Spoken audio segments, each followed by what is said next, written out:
Hello and welcome to the Monday, October 18th, 2010, Sioux Falls City Council informational meeting.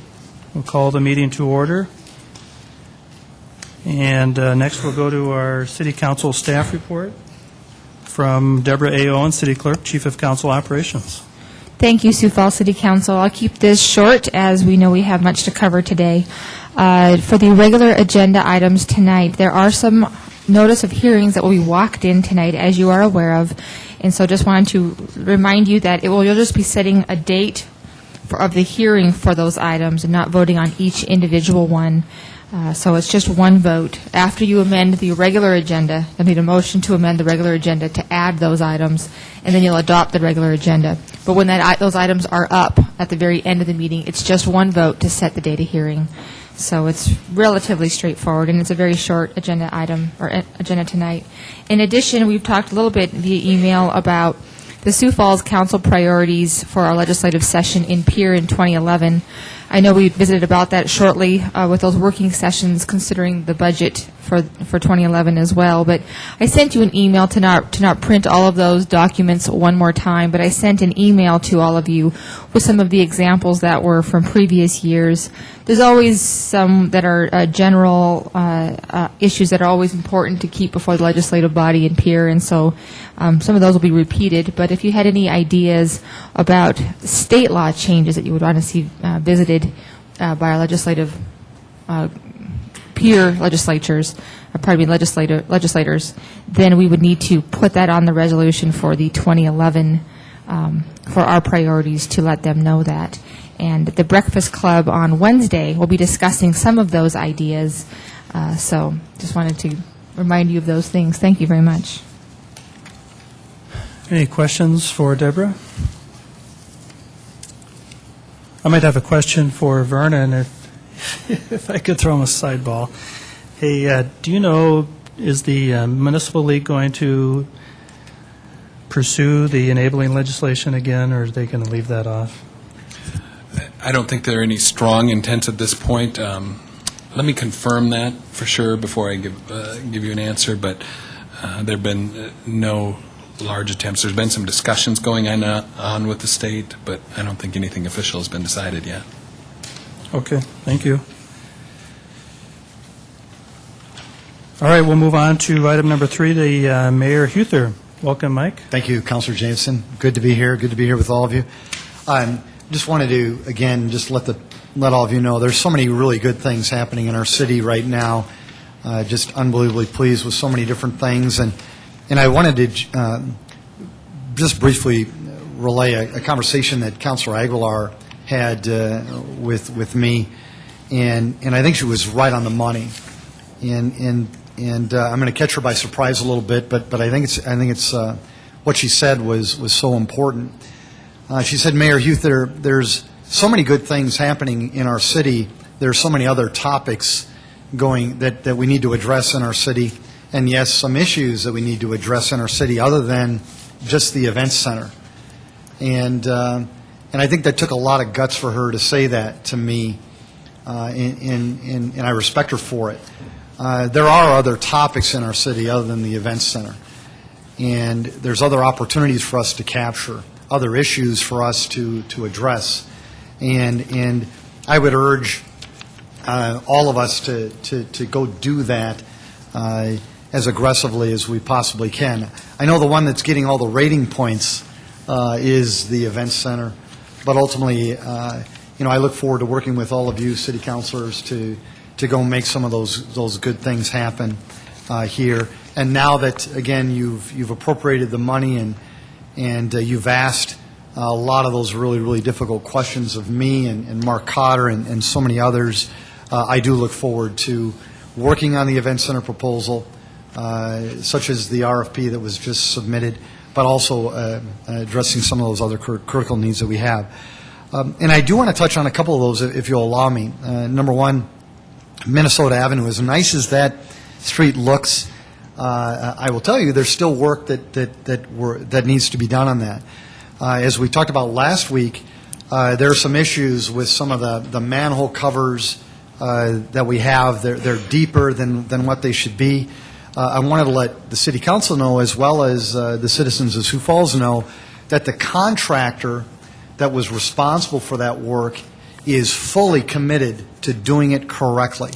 And I'm so pleased. I mean, the response from the contractor could have been just the opposite. We're moving on. This contractor is a good man with a good business and a good history in our city, and he wants to do it correctly. And in fact, if you drive on Minnesota right now, you're going to see his team out there repairing those manhole covers because he wants it to be as smooth as possible as well. So I'm really, really happy about that. On a more lighter note, you're seeing all these recycle bills all over town. It didn't get the coverage that we wanted, but I think it's an important thing that was done. We do care about being green in the city. We do care about recycling in the city. And I think we've only really touched the tip of the iceberg when it comes to just how far we can take that. These recycle bills just let the people of Sioux Falls know just the good that recycling does. And I hope that we can take recycling to an even higher level. And I know that the City Council would like to do that too. On an even lighter note, I want to let all of you know that Mid-Continent Communications and Tom Simmons, who is in charge of that organization in town, they're going to help us promote Channel 16 at an even higher level. If you get the Sunday paper here in town, there is a TV guide section, and now Channel 16 is listed in that TV guide section. And so if you want to know what's going to be on Channel 16 every hour of the hour, every day of the week, you can now see that thanks to the good people at Mid-Continent and thanks to Tom Simmons and his leadership.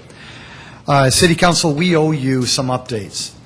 We've got one of them today where we're going to talk about sewage again and sanitary sewers, but we also owe you some other ones, and they're coming up.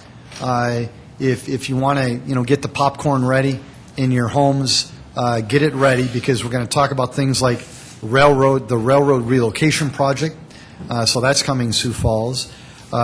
We want to talk about the new zoning requirements and that communication strategy that we learned about early in our tenure, whether it be, Councilor Entman was new, and Councilor Rolfing's new, Councilor Erpenbach, Councilor Aguilar, and myself were all new. One of the first things we talked about was how do we improve the communication when we want to rezone something, and that presentation is going to come. But we also owe you presentations on things like parking availability in downtown, parking needs, and Darren Smith and his team will do that, and many, many others.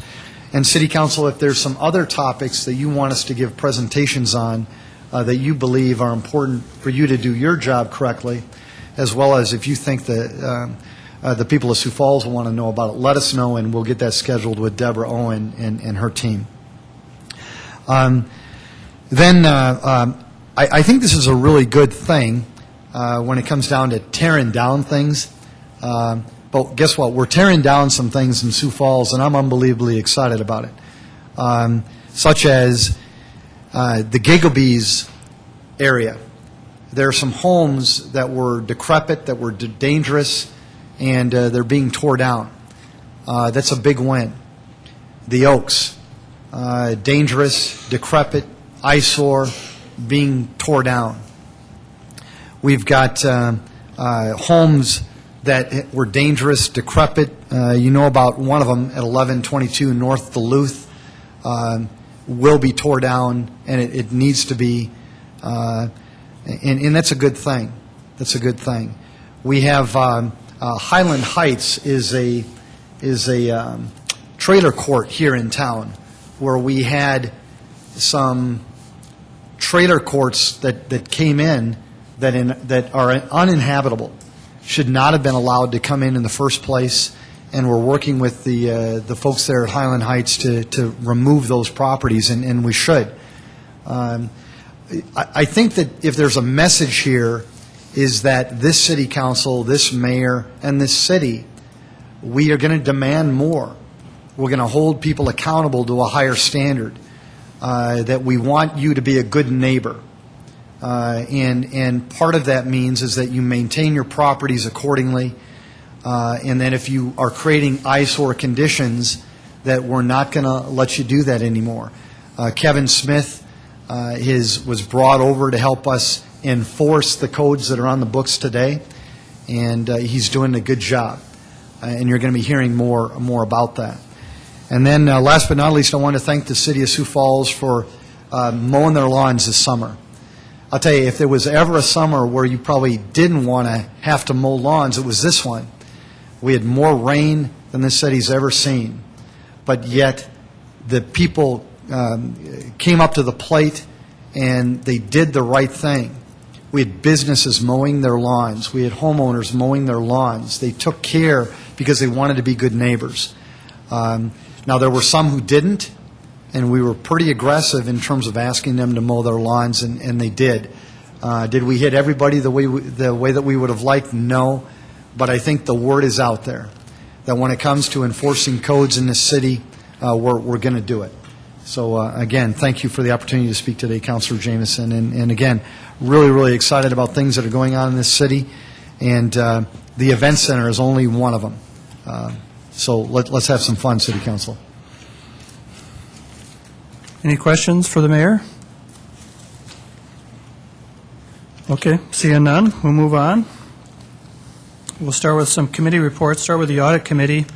We've got a report coming up from Rich and a couple items, the CAFR report, the comprehensive annual financial report, as well as some park concessions. You'll see them down below in presentations for Papa John's and Crystal Ice. We'll get those from Rich in a few minutes. Otherwise, no report. Any questions of that coming?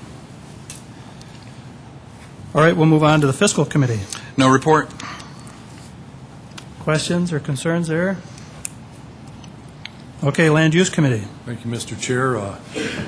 We will be meeting next Monday at 4 o'clock. There will be no information or anything, so land use committee is going to be it. We have one thing that we're going to discuss for sure, and that is what the mayor just alluded to, the Highland Heights trailer court that has probably not lived up to what it could have been, and we're going to discuss various issues concerning that. The other thing that was a possibility was the commercial vehicle definition, but I don't think that's going to be brought forward next week due to the fact that it is also being reviewed with the sign ordinance review that we're doing in planning. And so I think it'd be appropriate if we just waited until they were done looking at it before we bring it forward, so we're not repeating things, doing them twice. If anybody has any other thoughts on that, certainly come and address me, but that's where we're standing today. Question from Deborah? I am kind of catching up on this topic too, as I spoke with planning several times and with Jim.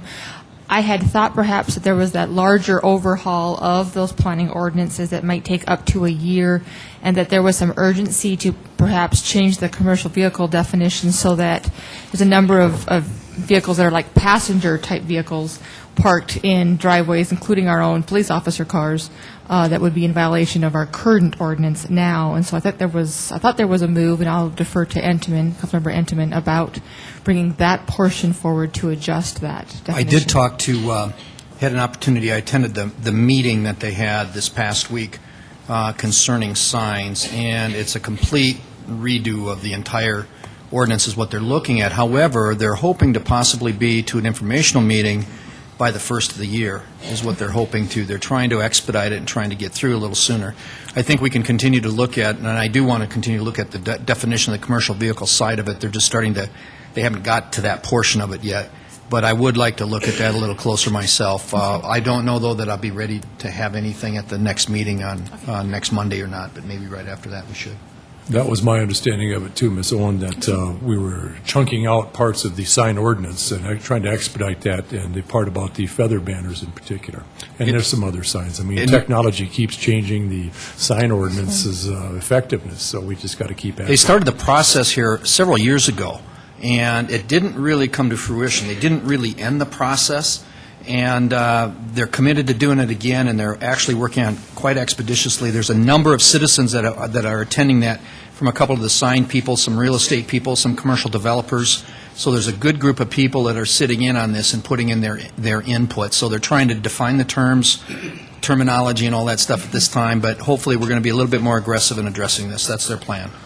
Well, and if I may, Councilmember Jameson, that's what I thought. We had wanted to move one thing ahead, expedite that issue because it was relatively simple, and that this process would take, at least a year in scope before it was even ready to come before the Planning Commission and then to the Council. So it could be potentially about a year and a half before you would make those changes. And I know our office has gotten a number of calls from commercial vehicles like the small vans, the small passenger cars that, the times have changed, and those small passenger cars now have advertisements on them that are really kind of almost a car wrap, and that would be clearly in violation of ordinance, along with perhaps even just a private business owner just parking in your driveway at night. That would be a violation of city ordinance because of the language on it, so. Well, I guess with the technology and new ideas that come out for advertising, we've got a moving target, and I think we're probably just going to have to stay after this thing as a protracted effort here. So that's all I have, Mr. Chair. Thank you. Council Litz, I just want to make sure everybody gets this. Next Monday, there's no informational. Right. But you'll start your meeting at 4? We'll start the meeting at 4 o'clock. Land use will begin at 4 o'clock here in these chambers. Okay, very good. Any questions of land use? All right, Public Services Committee. I see Kenny is out. Is there anybody else?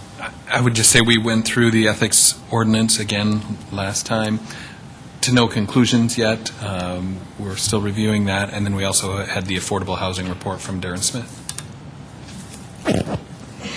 Any questions of Public Services, Vernon? Okay, thank you. Let's move into City Council open discussion. Any items we have to bring forward? Councilor Erpenbach. I just have one two things actually. One, we so often talk about the transit routes for Sioux Area Metro, and the Public Transit Advisory Board is in the process of reworking those routes, and there is a public hearing for people who are interested in having input in that. It's next Monday at 3:45 in City Hall on the first floor commission room.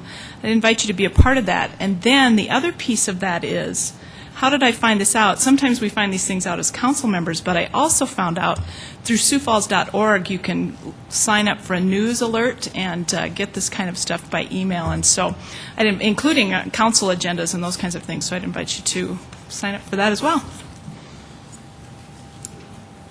Any other items for open discussion?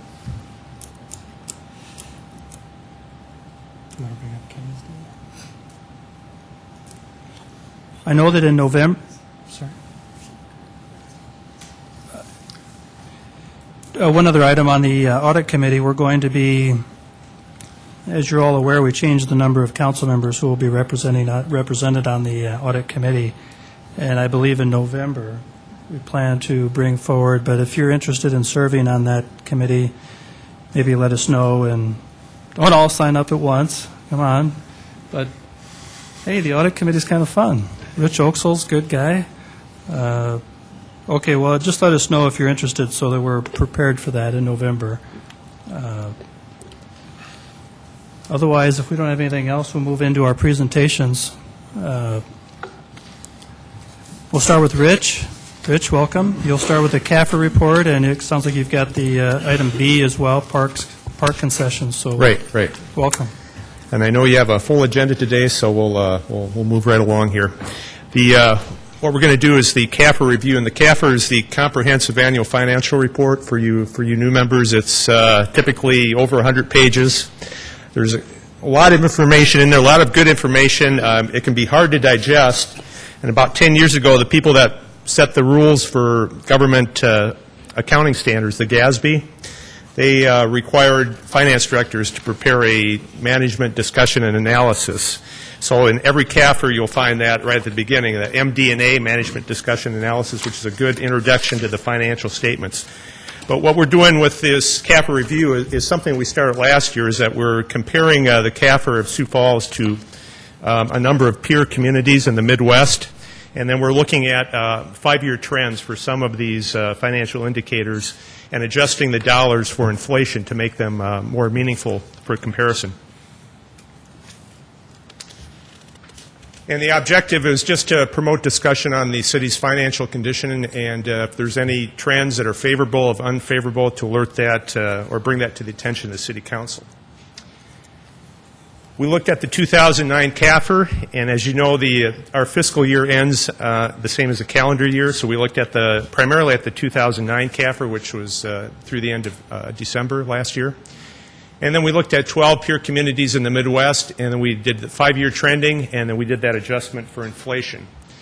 Those are the peer communities that we used, and on your report, which you should have in front of you on Appendix 2, at the very last couple pages of the report, I think there was 8 characteristics we looked at to select these communities. We looked at census data, looking at population, education of the population, average income, that sort of thing, trying to find comparable communities that were about within 1 hour or 1 day's drive of Sioux Falls. So you can see the cities up there: Iowa, Wisconsin, Minnesota, Kansas, et cetera.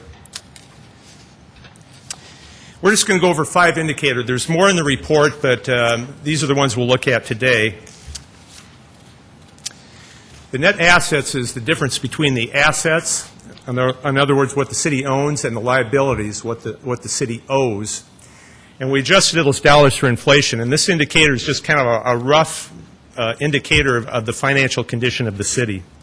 And as you can see, the financial condition has steadily improved since 2005. And like I said, these dollars have been adjusted for inflation. And so by that measure, our financial health is steadily improving. And as I would like to point out, there's no one financial indicator that's the magic bullet, that if that's good, then you're golden. But it's just a one indicator among many that can give you an idea of the financial health. Another indicator that we're looking at is the general fund operating expenditures per capita, and this is a commonly used indicator. The reason you look at the operating is because if you looked at the capital, that can fluctuate quite a bit from year to year, and that can give you a distortion. So if you look at that operating funds, that's personnel and benefits, supplies and materials, that sort of thing. If the cost of providing the services is rising faster than the population, that may be an indicator of either inefficiency or decreased productivity. And what we did is when we looked at the operating expenditures in the general fund and we adjusted for inflation, we found that they were very steady. If you look at 2005 there, that was the base year, $598 per capita, and 2009, $595. So very, very steady. There's no warning trend there. It would indicate that we're keeping pace with the population and that our productivity is not declining. Now, this is a very common one that you talk about as council members, and the policy is that we want to finish the year at 25% or better. We want to have that rainy day fund, that reserves at that figure. And as you can see by this chart, we had no problem meeting that goal of 25% at the end of the year. In 2009, we were about 35% in the general fund. And the kind of orange-looking bar is the average of the comparison cities. So the comparison cities were between 20 and 25%, and we were at about 35%. So we were doing quite well there. And by the way, the GFOA, they recommend that you do have a policy, which we do, and they say if you have anywhere between 5 and 15%, they think that's satisfactory. So I think our 25% is conservative, but we have, like I said, no problem hitting our policy goal. The next indicator we're looking at is the long-term debt to population. This can be a controversial indicator. When the long-term debt to population is accelerating, the local government can become overburdened. But at the same time, if you're not funding your infrastructure, you're not going to have that debt to population. So it's kind of you kind of have to look at this and figure out what's going on. In our case, you can see on the chart there in 2007, it jumped up quite a bit. We had a number of infrastructure projects, the East Side Sanitary Sewer, the Central Sioux Falls Storm Sewer System, the Lewis and Clark Pipeline. So our debt to population jumped up quite a bit in 2007. But we're still, when we look at the comparison cities, we're considerably below the average of the comparison cities. And according to Standard & Poor's, we're still in that moderate category as far as debt to population. So we're not seeing that that's an issue or a warning trend. Next thing we're looking at is the net asset ratio. Generally speaking, that the higher the net asset ratio, the better condition your municipality is in. And we look at the bar graph here. It looks pretty steady. We're at about 0.8. The higher, like I said, the higher the number, the better. We're considerably above the average of the comparison cities. They're at about 0.55. So our conclusion is, based upon this indicator, Sioux Falls has good long-term solvency. The trend has been steady, and we're better than the average of the comparison cities. And one thing I'd like to point out that when I was looking at these comparisons to the 12 communities that we looked at, in many cases, our indicator was better not only than the average, but it was better than all 12 of the cities that we looked at. Just to give you an idea of our financial condition, that we were, there wasn't one of the 12 that was better on some of these ratios than we were. So I thought that speaks well of the financial management and city council and administration that has had very conservative fiscal policies and had good management. So we're in a good financial position to weather emergencies and a bad economy. Our solvency, both the short term and the long term, is excellent. And that's reflected in our bond ratings. A few weeks ago, our finance director gave you information about our bond ratings, which continue to be strong. In terms of financial strength, we compare very favorably to the 12 comparison communities. So if you have any questions about the report, I'd be happy to answer those. Councilor Litz. Thank you, Mr. Chair. Rich, going back to a figure, too, where you've got Sioux Falls net assets adjusted for constant dollars. Yes. When the city decides to issue a bond or we go to a bond consultant, does the financial consultant, is that one of the main figures that they use? I'm not sure if it's the main figure, but they scrutinize that CAFR pretty closely, and they look at certain ratios to see what your financial strength is. But I would say it's probably one thing that they look at. Okay, thank you. Yeah. Any other questions for Rich on the CAFR? Okay, Rich, see if you can do the next one without taking a breath like you just did. Okay. There you go.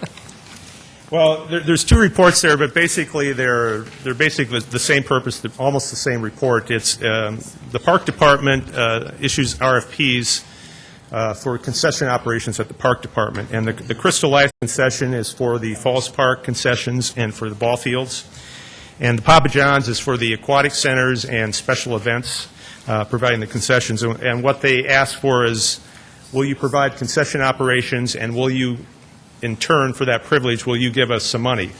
And so they work out an agreement with the local concessionaires to provide that service, and then the Park Department gets revenue from that.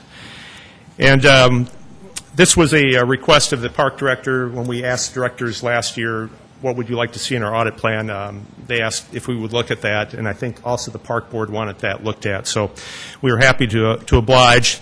And one of the objectives was simply, are we getting the money that we're supposed to? And the answer was yes on both. We found no problems at all with the amount of money. It was calculated correctly on when we looked at the sample of data. And then we also looked at some of the administrative requirements, for example, the insurance requirements. And what we found was there were problems with the insurance certificates. One case, the city was not named as additional insured. Sometimes the amounts weren't according to what the agreement required. And what we've found is that this is a common problem throughout the city, regardless of department or contract, that there's issues with insurance certificates. And our recommendations was to make that process better, maybe to centralize that process. We did have meetings with the Park Department and Risk Management, and Park Department's response is on page, I believe, 5 of both reports. And they are currently reviewing their requirements with Risk Management, and they are initiating additional meetings to see if we can make that process better. And we'll continue to monitor those issues. We're going to continue to monitor insurance requirements for some of the major contracts we have, such as the golf courses, the pavilion, and the zoo, et cetera, to make sure that we have the proper insurance certificates in place. The city is named as additional insured. So it's not a problem that's solved right now. We're still kind of going through the process of seeing if we can do that better. So we'll keep tabs on that. So if there's any questions on those two agreements, I'll be happy to try and answer those for you. Councilor Erpenbach. This is one of those naive questions, but Rich, one of your observations was that somehow all of those insurance certificates need to come into one department rather than be held in parks and public works and wherever. That was our recommendation. Now, management may have a different idea of that, but we felt like it should be centralized. We thought that was the most efficient way to do it. Right now, all the departments are basically responsible for sort of monitoring those contracts and agreements, those insurance requirements. So we thought it should be centralized. Yeah, and my question then is, as someone who just doesn't know, is what would be the logical place in your mind as the auditor? Where would be the logical place to put that? We would say risk management, Okay. in our opinion, but that's our opinion, of course. Okay. So, but Good. it's most important that it gets done somewhere. Mm-hmm. So. Good, thank you. Mayor Huther. And new kid on the block at Citibank and at Premier, we also consolidated our contracts and things like that. I personally think it's a good idea. Now, I haven't had an opportunity to talk to my team, but I certainly think it's something that we should consider as well. Risk management, legal, somewhere like that, I think is a very appropriate place, not only to make sure that they're all consolidated, but also you can see, are there important dates that you can pend so that you manage that? Are there inherent risks within the contract that maybe the department head doesn't understand? I mean, we're not all legal people, we're not all insurance people, but we've got folks that we hire that are more expert at that than we are. So, Councilor Urbanbach, I would be certainly more than willing to work with my team to see if that is a good idea. But at first blush, it's a good idea to me. Mm-hmm. Yeah, that's what I thought too. Thank you, Mr. Mayor.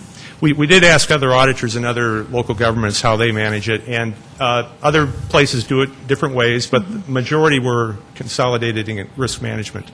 A few would have it in the attorney's office, a few would have it, in another office, but that was the prevailing wisdom in other local governments. So, Councilor Intiman. I think when we were looking at, for example, at the convention center, we noticed that there were some problems with the insurance there, too. Yes, there were, yes. And that's a case where they signed like a 3-year contract, and, most of our insurances renew on an annual basis, and sometimes that kind of slips through. It can. I know for events, when they do events in the city, they're very good. I know the Parks Department is in a checklist where they require, are you listed as additional insured on the policies? You have to send them a copy of your policy showing them as listed as an additional insured and those kinds of things. I know that works pretty well, but there's a group of people that get together from risk management to police to fire when they look at all these different events. So it's just something we noticed specifically. It's kind of with these big ones like the convention center and the arena, it's kind of out of sight, out of mind. Once a contract is signed, there were some issues, to ensure the compliance of the insurance side of things. So, and I think we even recommended that at that time, Greg, if I'm not mistaken, that was one area that we needed to pay closer attention to, too, was on those kinds of contracts like that. The multi-year contracts. Yes. Yeah. Right, as well, Rich, I think you're working on a spreadsheet that will have all the city-owned assets. It's kind of a checklist throughout all the multiple lists. Well, there's kind of a contract agreement monitoring we're providing a report to the city council on some of the larger contracts, and that'll be one of the issues of insurance certificates. So, Okay. Mayor Huther. And Councilor Jimson, thank you.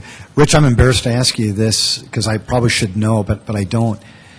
Does the city have a list or a consolidated list of all of our insurance policies or our contracts? I don't think we do, but that's my gut feeling that we don't have a master list. That we don't. I don't think we do. Now, if I'm wrong, I'll stand corrected. But from audit work, I think our impression is that we don't have a master list. Yeah. Thank you. Councilor Litz.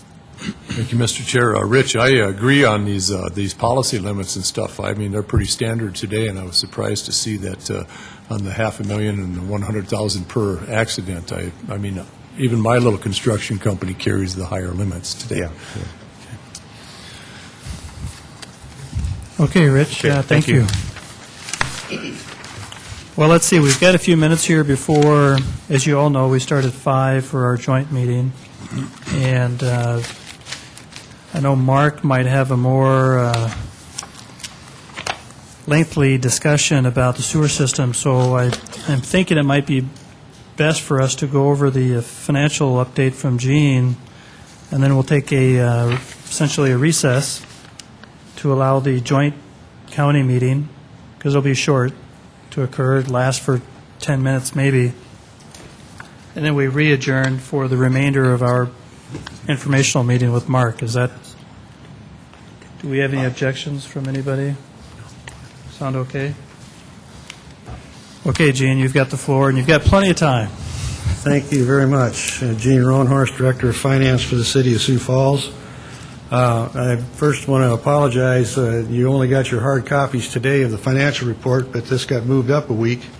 We were scheduled to be next week on the agenda, but we've managed to pull everything together and got a pretty good set of financial statements, even though we were a little short on time. So we're going to talk about several things here, and it won't take me long. Looking at the economic indicators report, the MSA, let me get another piece of paper. The unemployment rate is kind of holding steady, which is good. It'd be nice if it was going down a little bit more, but it seems to be holding steady and not deteriorating from prior reports of a year ago on the unemployment. The good one, looking next, is the Sioux Falls year-to-date taxable sales growth. Now, this is taxable sales, not taxes received. There's a difference. So this is the actual taxable sales, and you can see that taxable sales are beginning to climb, and that's looking good, and that's reflected in some other places. And on a national basis, there seems to be a little bit more purchasing going on. Not a lot, but it's looking better, and we can hope that these trends will kind of continue. The one thing that kind of puts a little bit of a shadow on it, if you look at the monthly building permit valuations, they're sluggish. It's still pretty slow going, and if you delve down into the permits that are being given, they tend to be remodels or additions. It's not new construction. So like I say, the whole thing it feels like it's starting to get some legs, but it's still soft. Don't want to predict what's going to happen going forward, but that's just something to keep in mind of the atmosphere that we work in.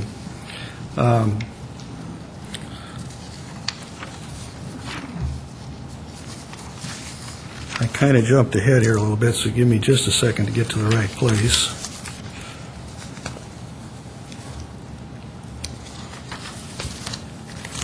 To give you a little review of the general fund and what's going on there, it's working pretty well for us. The property taxes, they came in a little bit more than we had planned. The evaluations in that did.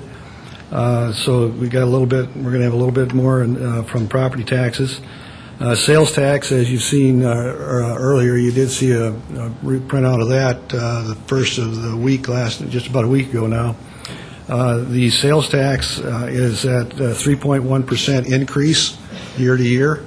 That's a long way from our old numbers that we're used to, which is around 5, 6, 7%. But it's up instead of down. Last year at this point in time, we were down 6%. This year we're up 3%.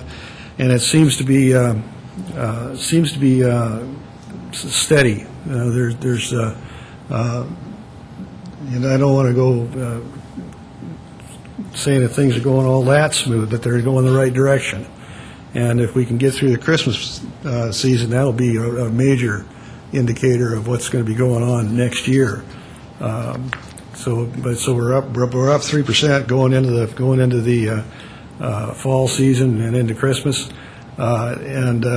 Actually, in our past, if you go back and look at the sales tax received, at this point, this number has tended to be the number for the year. The next 3 years will just bring this 3.1% out. Hopefully that would be the case. We'll wait and see. We'll have to wait and see. From the expenditure standpoint, 75% of the year has elapsed, and we've spent 67% of our budget. This isn't a real good way I like to analyze where we're at, but it is an indicator that gives us a sense, again, of what's going in our direction. The departments are working hard to do this. It's the major way that we're you're able to handle our year-to-date expenditures with our holdbacks and watching carefully what we're doing before we go spending the money. Things are working pretty well. All the departments are trending at 70% or less of the budget. So, again, like they can say, that's a good indicator. Our current projections for the total general fund expenditures for the end of the year will be somewhere between $115 million and $116 million. That should be what our final numbers will come out. Now, again, I want to caution, it's easy to get stuck on a number, but we've got a lot of variables yet that's moving around out there. If we started to have lots of snowstorms, something like that, that's going to upset this whole apple cart. But if we can kind of look at things the way we are, we're going to come in at those numbers. And one of the indicators that is really working out well for us, you've asked about the unreserved fund balance. We had in the budget that we would use $5.3 million of the unobligated fund balance for this year. Right now, it's looking like, or the contingency plan of that is that we had kind of tucked away for a safety valve. That number is coming in at $3.5 million, so that gives us basically a $2 million spread there. That's to the good. And based on what we've been doing for the last 2 or 3 weeks, we've had all the departments go through their numbers now, with their expenditures in particular, and forecast what it's going to be at the end of the year. And that forecast projected a use of $2.5 million. So it's a big difference from the 5.3 that we had in the budget down to 3.5, which is our contingency, and we're at 2.5 if if the directors all hold the numbers that they have now. And we will be reviewing those numbers every month now through the end of the year to see where they're coming out at. And I think as much work as the directors and their lieutenants that do all the footwork are doing an excellent job of knowing where they're at and holding the expenses where they need to be held. So all in all, it's looking pretty fair, and we hope we can keep going for the rest of the year now without running into any major problems. So with that, if there's any questions, I'll be happy to try and answer them. Any questions for Gene? Gene, we'll all pray for no snow. Go to church every morning on the way to work. See, Gene, I need to make sure I got this right. I don't know if you have any other items that you're coming forward for the council tonight or the joint meeting for anything. But is this the last time we're going to see you in front of the council? Could be. I wouldn't say definitely yes to that. But Why is he smiling so much? He's keeping the mystery, is that it? I don't understand this. You're going to be around, though, for a while and help in the transition. But Yep, I'm doing that. But officially, you'll retire 29th. 29th. So I do believe this is possibly the last time we'll see Gene. So I guess I want to make sure it's clear that we recognize you and thank you for all your work in the city. Thank you, Gene. Well, thank you. I had a good time.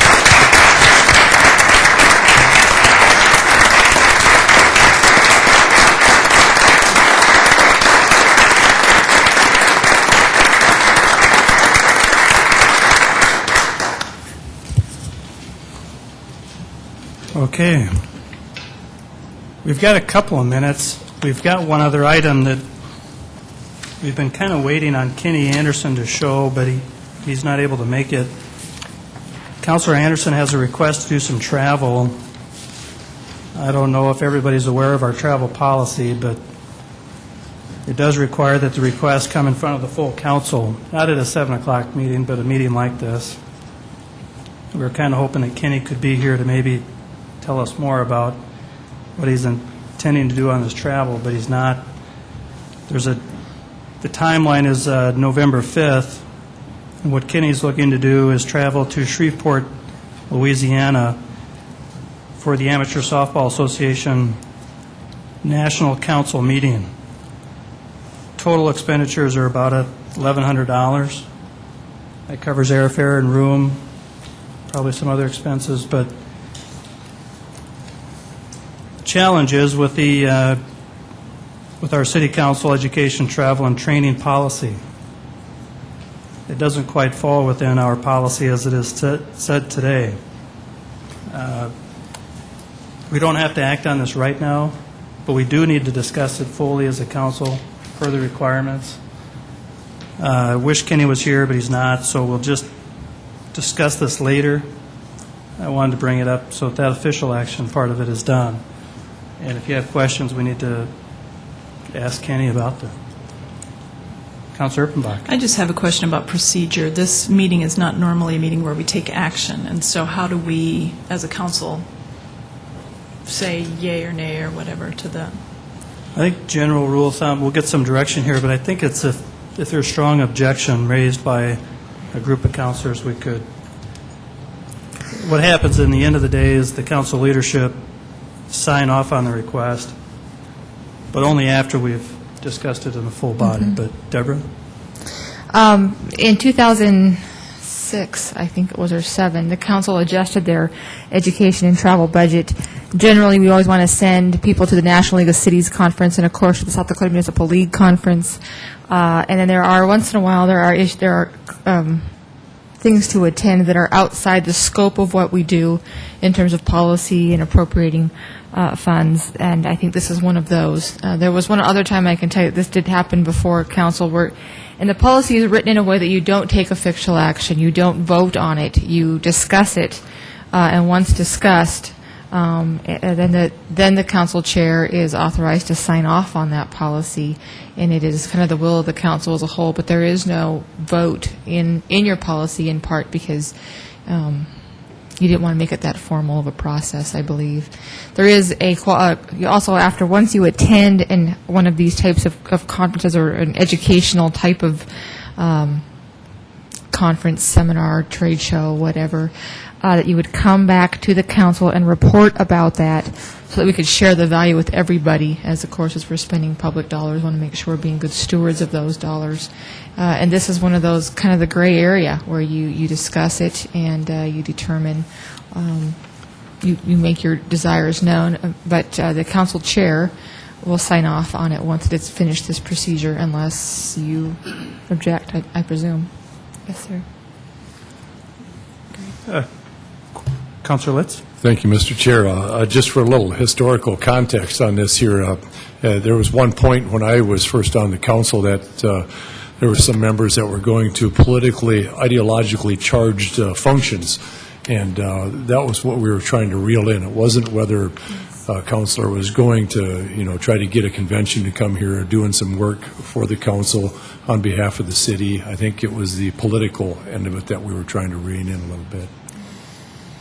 And that is correct. That's what drove the changes to the travel and education policy in terms of, what's the value that we're getting, and if it is something that is very partisan or sort of an outlier conference, that perhaps those are the kinds of things that the council would want to reconsider in approving or letting somebody travel to that kind of an event. It's about value of the dollar for the taxpayer, and are we, when you attend and bringing those educational experiences back to the council, how will that best impact the council? I have a copy of the policy here if anybody would like to review it. But let's move on, and again, we'll adjourn from the informational meeting until after the joint county commission meeting. Recess. All right, we'll take a recess. I haven't had a recess in a long time. But again, the joint meeting starts at 5 o'clock, so without objection, we'll move this meeting to recess. Go on the playground.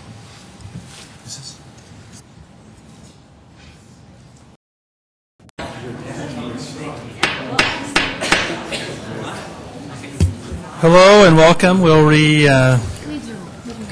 come in from our recess. We're rejoining the Monday, October 18th, 2010 informational meeting.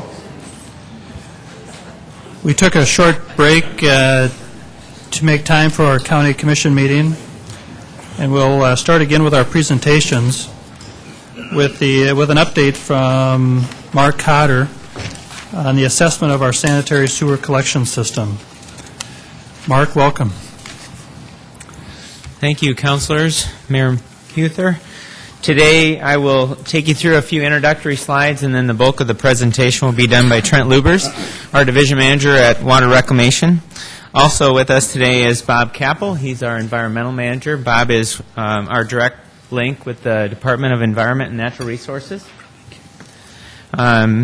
Mark Perry is our principal engineer, and Mark oversees the day-to-day operations of the sanitary sewer system. And also our hired consultant, Dawn Horner. We've hired a consultant to help us collect this information, document it, because at the end of the day, we will have a document that shows what our assessment has shown us and the recommended improvements to the sanitary sewer collection system. So let's get started. Okay, one of the key things for today is sanitary sewer is one of the key services that a city provides, second to water. And we are only 60 days into this assessment, but we wanted to come to you today and give you a sense of the activities that are underway, the technology, the people, and what's to come. And likely we'll be back here right after the first of the year, having been through what we consider our first focus, our most vulnerable sewers, with a recommended list of improvements. But today, Trent and I will cover the driving factors of this assessment, the permit and regulatory considerations and questions you may have, the activities of the sanitary sewer assessment, and some preliminary recommended improvements which largely focus on projects that are currently in the city's capital plan, but we are, based on the condition of those sewers and the capacity, we are recommending to move forward again with some of those key projects that are already in our capital plan. Okay, this is a really difficult map to see, and we recognize that, but we want to give you a sense of the sanitary sewer collection system. And for the mayor and the city council, it may be easiest to see this map, but essentially all those green dots that are on that board, there's 14,000 structures that make up the system, which is the manholes and access points. There's 900 miles of collection sewers that range from 6-inch all the way up to 66-inch. There's 21 lift stations that Trent and their team manage to ultimately serve more than 45,000 customers for the City of Sioux Falls. Okay, the key drivers for this assessment, and again, we routinely camera about 6 to 8% of the system each year, but we are obviously going to accelerate that substantially based on what's happened with the wet weather pattern that we've experienced this summer, the elevated sanitary sewer flows, and we'll reference some of those sanitary sewer flows that we've seen at Tuthill Lift Station that have been significantly high, which have required us to have some controlled wastewater discharges to minimize the amount of sewer backups in the system. But that discharge has had to go to the Big Sioux River, and ultimately the second significant item that's happened through this is the sanitary sewer collapse. Okay, quick recap on the weather. Absolutely historic amounts of weather that we've received, and these are from the National Weather Service. But June through September in 2010, we received 27 inches, and the previous rainfall record as of 1905 is 19 inches. We've talked about the flows that we've seen at the wastewater plant. Typically, the plant is rated for 21 million gallons per day. Trent and his team normally see 15 million gallons per day. We had days where we had peaks of 54 million gallons per day through this wet period. as well as we're now starting to see that average flow at about 19 million. That includes wastewater now that's coming in from Harrisburg. But again, just significant amount of flows, and one of the things that we certainly want to instill is that we know that there's significant amount of inflow that's coming into the system through faulty joints, services, cracks in manholes, and certainly sump pump dischargers that happen throughout the city. And so there is a multi-prong approach to try to look at the largest areas of the system so we can identify and remove those largest inflows. Tut Hill Lift Station, just a couple of key points about the Tut Hill Lift Station. There's been, the key question that I normally receive is, what's wrong with the Tut Hill Lift Station? Do we need to do something significant to the Tut Hill Lift Station? And actually that lift station functions very well.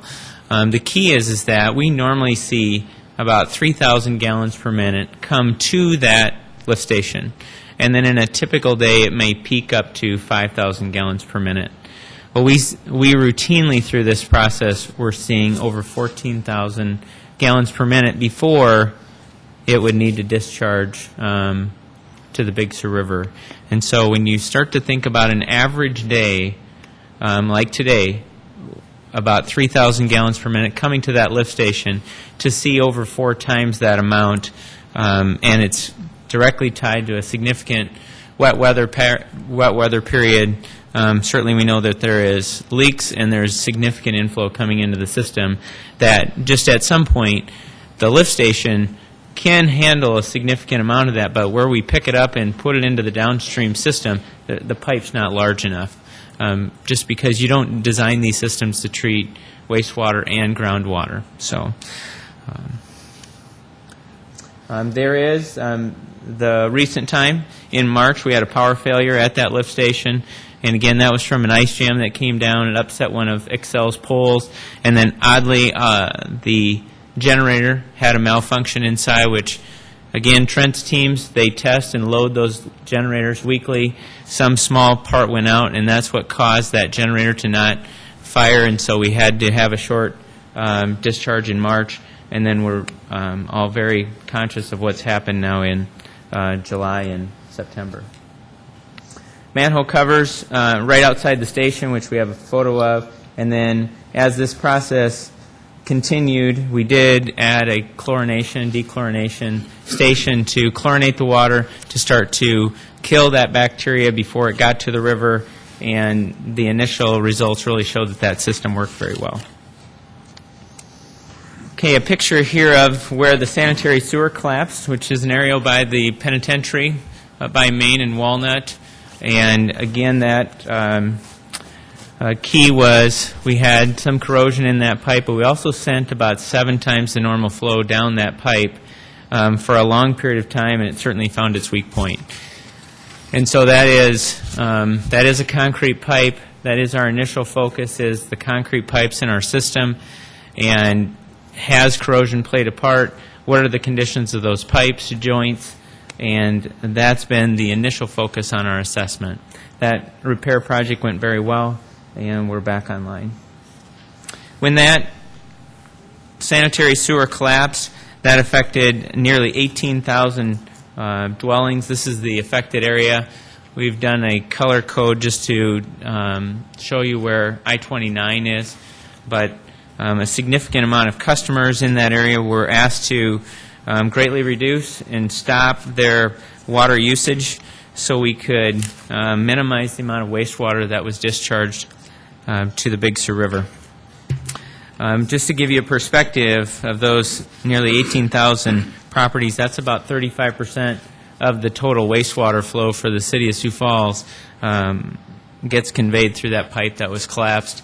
And then in addition, probably in one of the most challenging parts of our city, being over 50 feet deep. And so we're very fortunate that we found a contractor that was qualified, mobilized, and made the recommended repairs. Many of you have seen this picture, but this is just a picture of the cofferdam with the new pipe going in. 41 days to complete, and they completed it about 2 weeks ahead of their initial schedule. Okay, there's been many questions about the DNR and what are those communications, what potentially will the city face, and at this point we don't know. One of the things that we work under is that the Department of Environment and Natural Resources has an approved National Pollutants Discharge and Elimination System program, and that's the program that the City of Sioux Falls gets its permit from, all our rules and guidelines that we live by. The DNR, in some areas, the EPA has the lead agency. The South Dakota DNR here has the lead agency. And so during these sanitary sewer overflows, Bob Capel is in constant communication with them, letting them know what some of our river results are, and even went a next step so the public knew, put it up on the website, so at any given time you could see what the prior day's test results were and to see when we could restore that river's health back to pre-discharge. The DNR at the end of August had a meeting with the US EPA, and at this point the DNR still is the lead agency through this, and we're keeping them abreast of all the activities that we're undertaking with the sanitary sewer assessment program.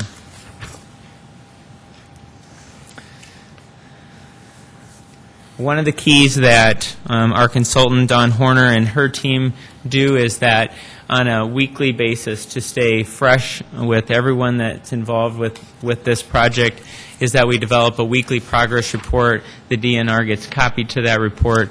It gets fairly lengthy, but it really gives a good recap of what happened the prior week and also what's to come in the next week. So if you're only working on a certain segment of the assessment, you have a good understanding what the other teams are doing out in there. Because again, it's a vast system. It's over 900 miles, and there is many different activities that take place. Okay, right now Trent Lubers will take you through some of the work that's happening on the ground with the assessment. Trent? Thank you. Thanks for having me. Thank you, Mark. Mark had mentioned when he was going through the setup for the assessment that we saw corrosion in the pipe, and obviously there was too much flow coming into the system, extraneous flow. So when you do the assessment, the things that you want to look for, we have four things that we're looking for. We're looking for flow in the system, where it's coming from. We have an education piece as far as educating the citizenry for sump pumps and extraneous flow and things that they can help us to keep out of the flow. Television inspection. We need to get into the pipe. We need to see what the inside of the pipe looks like. Obviously, the corrosion was at a higher rate in the 36-inch pipe that collapsed than we originally suspected. And we need to do field inspections because there's simply some areas of the sanitary sewer system that you can't get to with a TV truck and a camera, so you have to put boots on the ground and get people out there to do field work. So those are the four prongs of our assessment. At the end of that assessment with our findings, we hope to provide a list of projects and tasks that need to be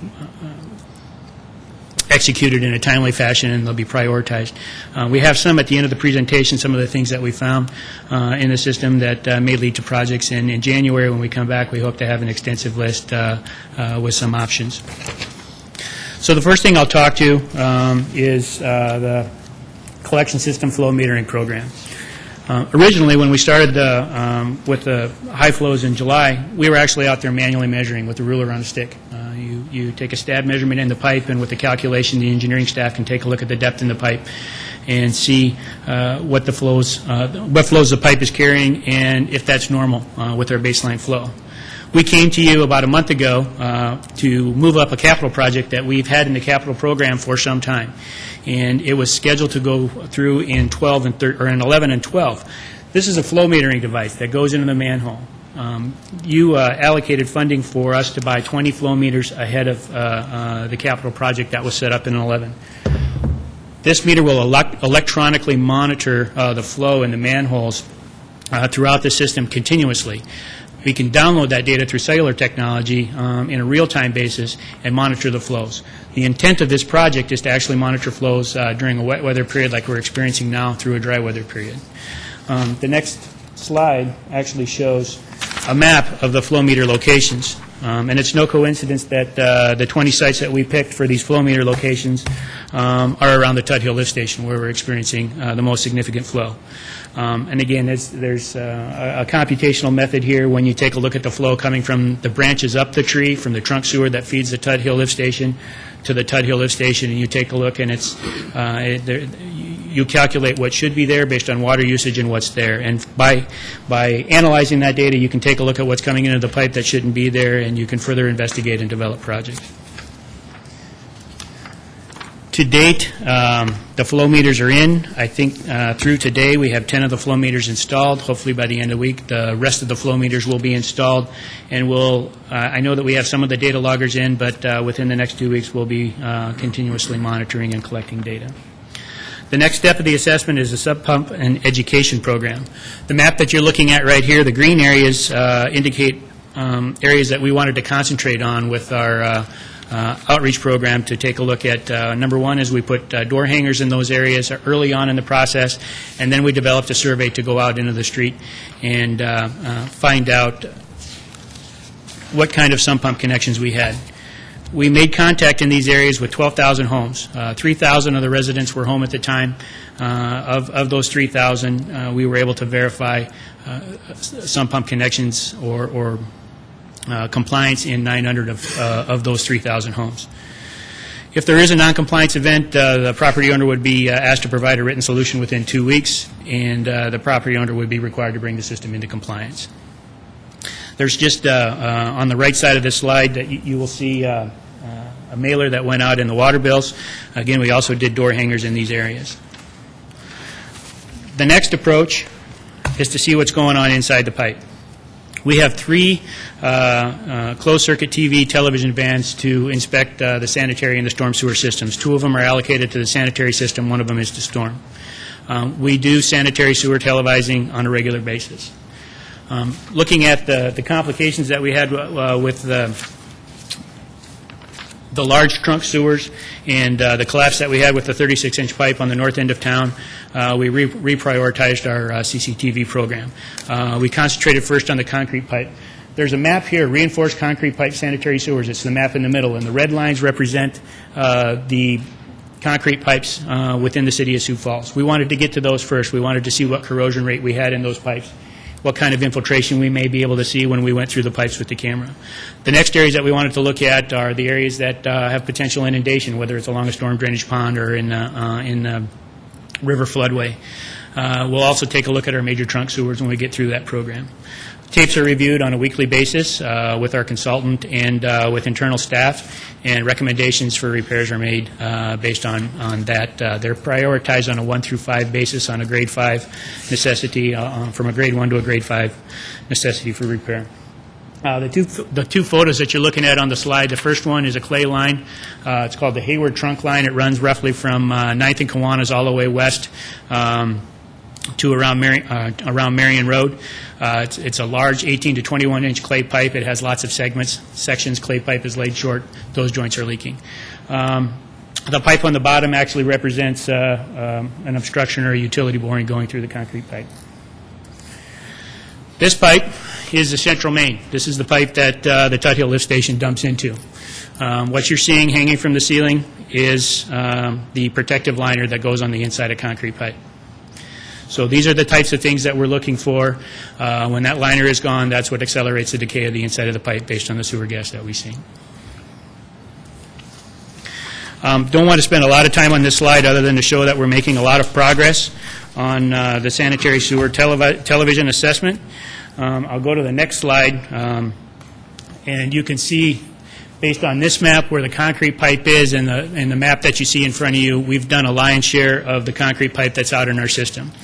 We're making good progress. We have a ways to go, but we are finding some issues, but for the most part, the progress is going smoothly. Some of the high flows in September have limited our access to the pipes. The bigger pipes, you actually have to float on top of a styrofoam float, and when the pipes are running too full, you can't get a camera assembly through there. So it does require adjusting resources elsewhere where we can get access. So some of it's a little bit disjointed simply for that reason. The last part is the boots on the ground part, and beyond having people out and doing sump pump inspections and having TV vans out on the field every day, we have boots on the ground every day doing field assessment. We've looked at several miles of pipe, 560 manholes. These are difficult to access areas. They're steep, wooded areas, little creeks that run through very hilly areas. And what you're seeing here is two examples of what we're finding. You see an exposed sewer in the bottom of a drainage way, and you see a manhole where the bank eroded. It's favorable for us to put sanitary sewer in these areas because that's the way the water runs, and you want a gravity sewer system because pumping is expensive. So it's efficient for us to put sanitary sewer in these areas. It's just that when we see extreme rain events and extreme erosion, there's a potential for these to get exposed. These are the types of issues that are repaired at least temporarily until a more permanent fix can be made. These are the types of things that we get to right away that you're seeing in this picture. Some potential mitigation projects. This list will be changing, and we hope to be back to you in January with a more comprehensive list with some financial alternatives. The two that you see that stick out are on the first page there in 2011 are the Central Main Interceptor Phase 5 and Central Main Interceptor Phase 6. There's a $9.1 million and a $12.1 million project. That's an upsizing project to carry more flow in the Central Main, and it's also a HOBOS. If any of you went to the Public Works Week event that we had earlier this year, you saw the large-scale fiberglass pipe and the concrete pipe coming out. That's a more corrosion-resistant pipe. And that we'd like to move forward. So it's going from 42 and 48-inch pipe up to 54 and 60-inch pipe. We're also working with our consultant that does flow modeling to take a look at the size requirements for that pipe to make sure that we are sizing things appropriately. Beyond that, I'd like to open things up for questions. I would like to mention one thing. I know that there's been some interest in seeing the Tut Hill Lift Station and how it operates, and I've cleared my calendar for 3 o'clock on Wednesday afternoon for anybody that would like to come out and see the Tut Hill Lift Station. I'd be happy to take you through, and if there's a better time that works for you, please contact me, and I'll get that set up, and we'll make sure that I make that work. Also would like to get you out into the field to see our televising process so you can see how that process works, and if you'd like to see a flow meter install, I'd get you out there too. Any questions for Trent or Councilor Intiman? There's a lot of rumor out there, and when you talk to people and realizing that we had to discharge again in September into the river because of the Tut Hill Lift Station, you know, the Tut Hill Lift Station keeps coming up all the time, and in talking to people in the know, supposedly, from the past, they said, well, it was identified that the Tut Hill Lift Station was going to be an area where we were going to see problems develop. This was a comment that was made that was recognized a number of years ago. I don't know if there's any truth to that. Can you address that, or? I've heard that comment also, and I'm not sure if they're referring to 2004 and the events that we had in 2004, or if they were from a previous time. But the Tut Hill Lift Station works well. We did a system assessment, a collection system assessment with the consultant Black & Veatch in 2002. And they talked about some improvements on the pipes feeding the Tut Hill Lift Station, but not necessarily the lift station itself. Again, Mark did a very good job of describing what's happening. If you think of trying to pour a 5-gallon bucket into a small pipe and the water's just going to spill around the outside because you can't get all that water that's pumping that hard into that smaller pipe or a pipe that's obstructed. And that's what's happening on the downstream side of Tut Hill, is you just can't get all the water that's coming. The lift station is lifting the water and it's pumping and it's doing everything that it's supposed to do. It's just that the pipe can't carry the flow. So the bigger issue for us, and that's what the assessment we hope to find, especially with the flow metering project, is what's contributing all that extra flow to the Tut Hill Lift Station. Why are we seeing it now and we haven't in moderately wet years in the past? Because if there's anything that, up until the middle of June and actually the middle of July, the system was functioning fine. And we started to see wet weather periods. We saw several 1-inch rains in June. And we'd see little spikes of flow. And that's not abnormal with a sanitary sewer system. There's always going to be some infiltration. It's too costly to go after all of it. But this was an extraordinary year. We saw high river flows for a significant period of time. We saw extremely saturated soil. And so we saw conditions that we didn't expect. And so the flaws that were exposed in the system, or the inflow that was exposed in the system, I believe is a direct result of the extended high flows in the river, the extended 1-inch plus rain events that we got, and the saturated soil. And it just continued to push in there. But again, the lift station, and I'm sorry I'm digressing, but the lift station is pumping everything that is coming to it. So, as far as you're concerned, the rumors that we've heard of the past, that we knew we were going to have issues with this lift station 10 years ago, or whatever the case may be, that's really not the case as far as, and you've been working with this system for a long time, right, Trent? I've been the superintendent for 7 years, and I've been with the city for 20. I started my career with water reclamation. So that really isn't the issue in this case. It's working like you say, the way it is. Now, I might just ask a question. If you say down from that pump station, the problem is we just can't get all the water leaving the station, right? So is there a possibility we're going to have to enlarge that line? And that's the project that I talked about, upsizing, or I'm sorry, not upsizing, but it is an upsizing project, but moving forward, the Central Main project. Segment 5 and Segment 6 will take us from where we stopped the Central Main project downtown this year all the way up to through Paisley Park. Now, one of the things that we are going to do, I'm sorry, go on. This amount of pipes has already been replaced. That's the part that we did 3 segments this year. Prior to that, we did a series of other upgrades, and so now our segment 5 and 6 come down to here. But we have been upsizing this pipe from 48 up to 60, and also as you look at when this pipe was originally put in the 60s, even concrete pipe has a certain flow characteristic. Now you've seen these new Cobos pipes, extremely smooth. It's almost like a glass pipe. And not only will it have an increased diameter, but it has much less friction. And so that's where these 2 segments were already in the capital plan for 12 and 13. And one of our strategies will likely be to come back and amend that to do it in 11. Because we have talked to our consultant, we've also talked to contractors. Can we do that much work in a year? And they've said we can. It's also an ideal bidding time to be doing sanitary sewer work. So it has been identified, and it's been a key part of our capital plan to upsize what we call the Central Main, because it has reached 50 years of life. Councilor Erpenbach. I want to go away from the Tuthill lift station and talk just a little bit about the sump pump inspection rules. And the concern that I have is that I know there are some homeowners in Sioux Falls whose homes were designed so that their sump pump naturally dumps into our sewer system. And they are permitted to do that by special permit every year. Because we're now concerned about that overflow, are we going to change that for those homeowners, or do we have some sort of way that we're going to work with them to make this work better for the rest of the city? I think that's something that's on the table and we need to discuss, as far as if there's a better way to get those discharges out of the sanitary sewer system, if there's a program that we can look at to make that happen. But I guess at this point of the assessment, my response would be, I think everything's on the table. We have to look at everything, and we have to decide what's in the best interest of the environment, of our customers, of the sanitary sewer system, to make sure that we keep that extraneous flow off, what we can tolerate, what we cannot tolerate. And if it's doing detriment to the capacity in the system and it's the most economical way to go after it, I think we'll probably go after it.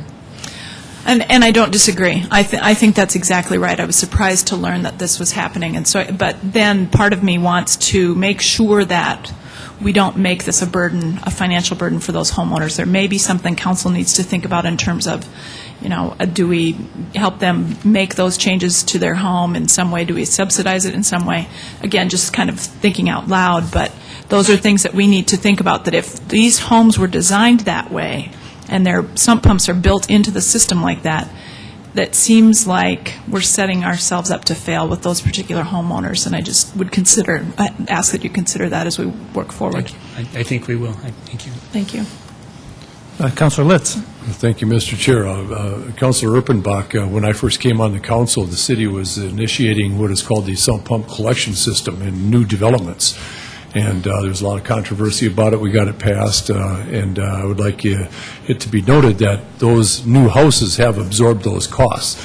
So, I mean, there is a precedent of some sort, but I do agree with you that, if it was a policy at one time, we're treading on some pretty sticky ground here in order to correct the situation.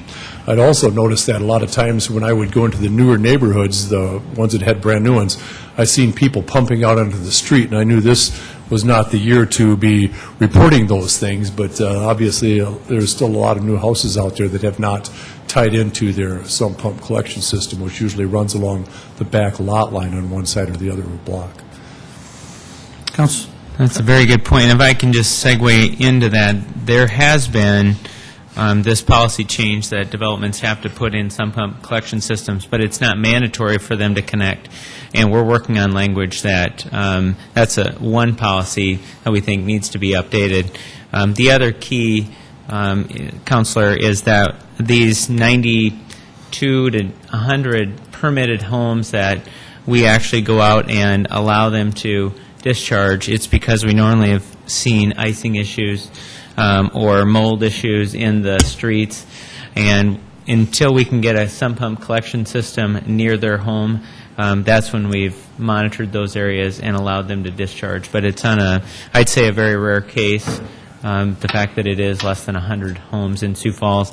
And as, like this last summer, we're doing 4 sump pump collection projects where we'll go from a storm intake, we'll go in the front yard, and then we'll allow the homeowners to connect to them, then they can stop that kind of discharge. But again, in many cases, a series of homes will petition for us to come out and put those improvements in, but then the ordinance doesn't require connection, and that's some of the things we're testing internally to ultimately bring to the City Council, that once the city actually makes the investment for these sump pump collection systems, at some point it needs to be mandatory.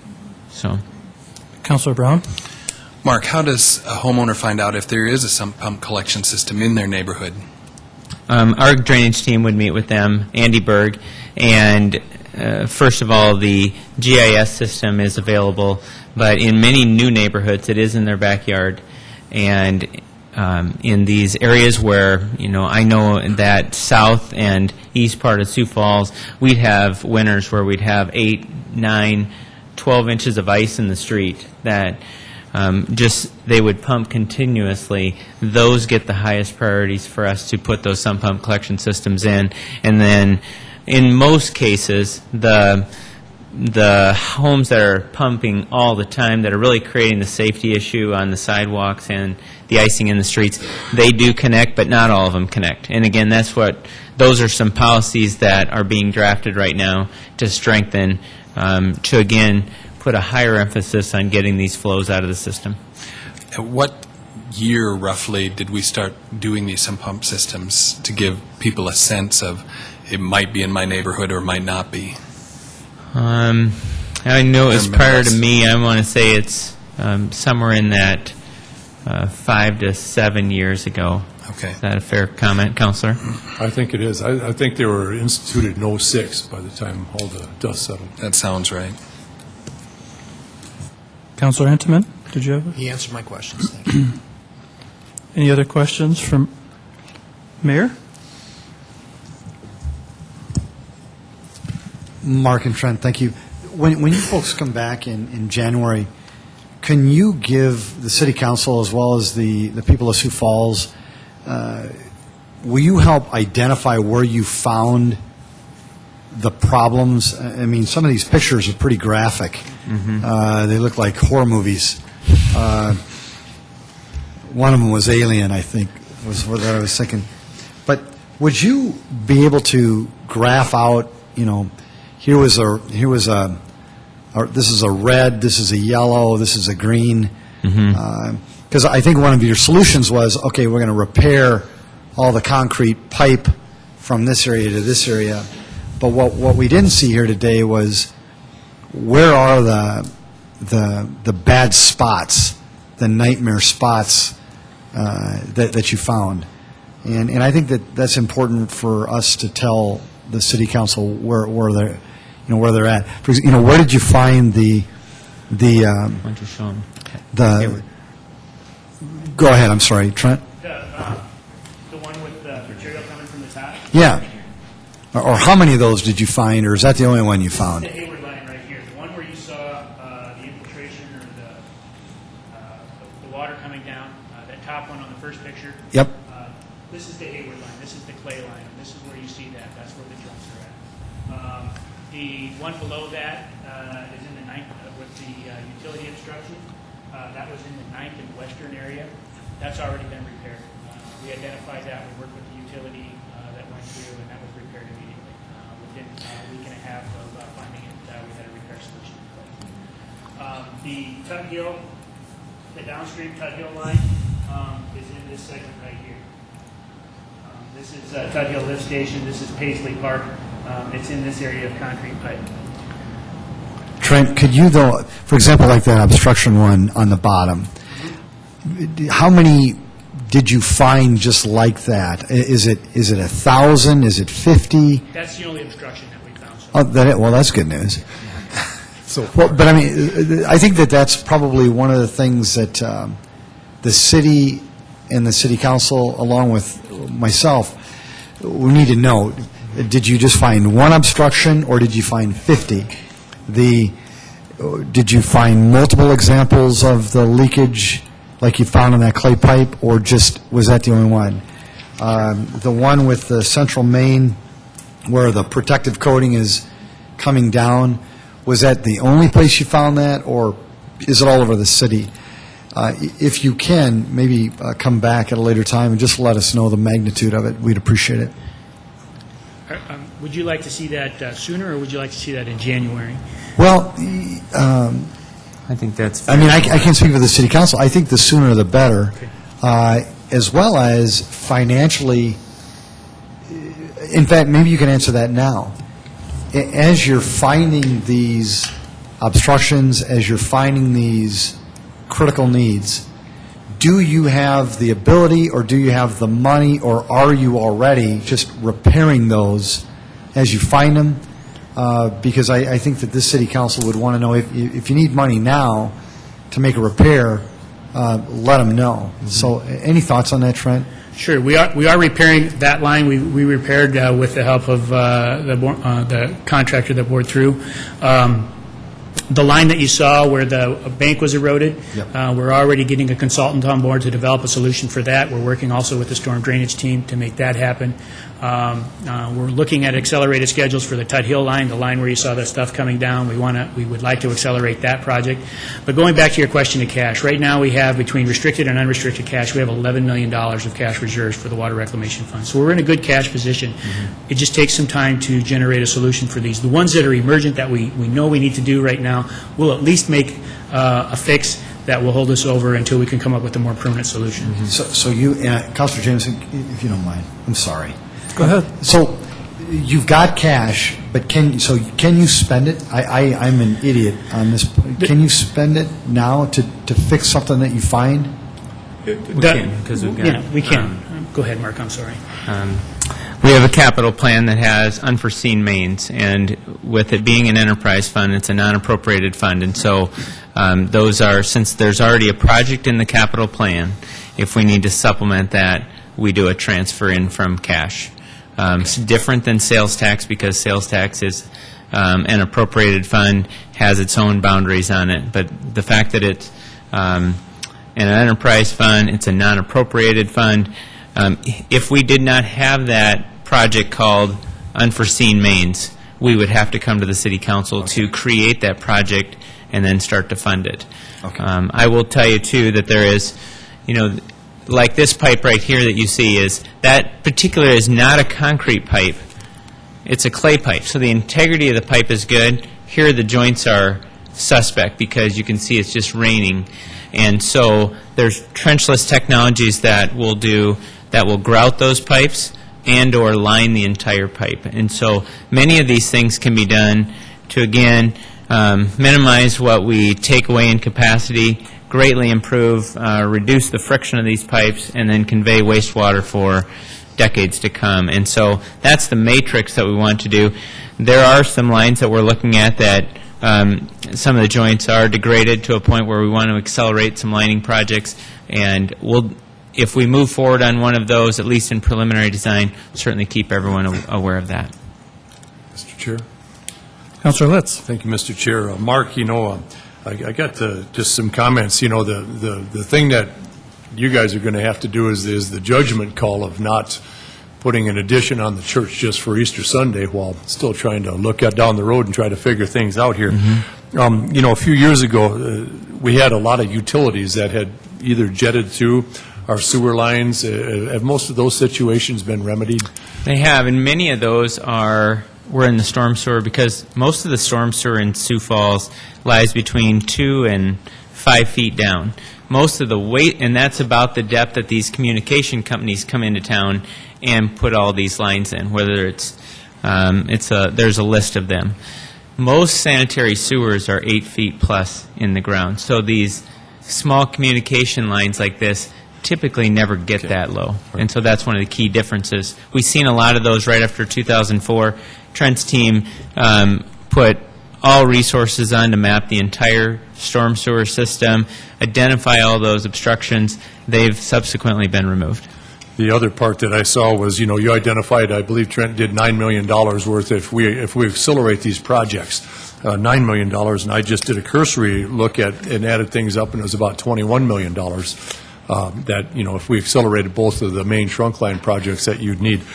Typically, in these here for longer ranges, are SRF funding normally something for rebuilding sewer projects that Absolutely. It's one of the backbones, and it's also very low interest rate. It's usually 2.25%.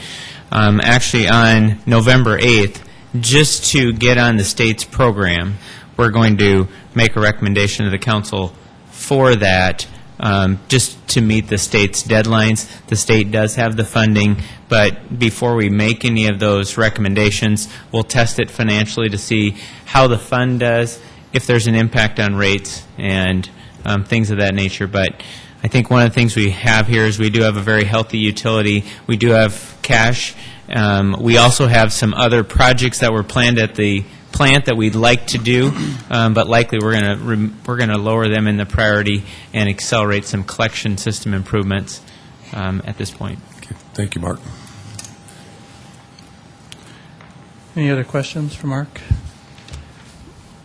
Mark, I might have a couple. Go ahead, you have a comment? No. I don't want to cut you off. I know how you like show and tell. You were that guy in school that always brought something cool, and we always liked... Amen. Not too many people get excited by sewer, though. Well, That's right. A couple things. Kenny Anderson had brought this up some time ago, and that's part of why we wound up here today, was he was asking some good questions, and some of those are like a timeline for the entire city. When sewer lines were put in, the age of those systems, and when you would expect them to expire. So that we could, as a council, look at this map and say, look, the west side is getting old. We better be ready for that side to get some new replacement, or the east side, south side, whatever it might be, as well as the dollars that are going to be involved.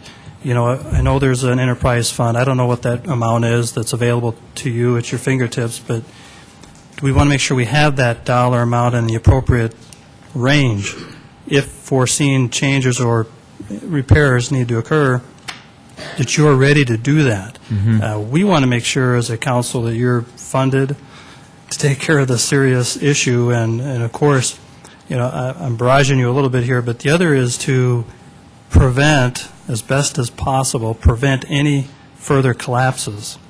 And one of the things that we were after was to try to get a comprehensive strategy that you're using to evaluate the whole system so that we can be comfortable that you're doing a great job. And I know you guys put all hands on deck when this thing broke, and you did a tremendous job recovering from that. But our goal was to try to get ahead of that, to make sure you've got everything you need to prevent it as best you can down the line. I know you're jumping around because you're answering a lot of questions tonight on a lot of things that happened, and I believe you're coming back in January. So maybe help us, at least from my take, this comprehensive strategy about evaluating our system. I think we need just maybe a little more condensed version of your methodology. I know Trent jumped over the new level monitoring, flow monitoring system, and And you discussed it once with me, and I think Trent was maybe in a rush. I don't know if it all sunk in, but that's a great methodology to evaluate in a kind of a system, and then where it flows into the trunk. That's very smart. Don't rush over those details, because that really helps us know that you're on the right track and you're doing the right things. But in January, maybe, if you could kind of create this strategy and approach for us to better understand exactly the steps you're going through, and maybe a timeline of the entire system, so we could see where the ages are occurring and where we should expect failures and we should expect to invest more money. Just some thoughts I had at the last minute. Any comments or follow-up? Absolutely, and that's what we're prepared to do. One of the key things is we are just in the initial stages. We've got such a vast collection system to evaluate, and we also know that there's a financial component. I think one of the best things one of the best tools we're going to have is not only the eyes in the pipes to camera them, but just to really evaluate what flows are coming in. And just to oversimplify, if you look at a tree, and then a tree has branches, we're going to place a flow meter in where that branch connects to the trunk. And then we'll understand how, because through GIS, we can link all the water accounts that are connected to that significant branch. And we'll look what their average usage is for the winter months, from November to February. And then we'll know if that's, say it's 100 gallons per minute.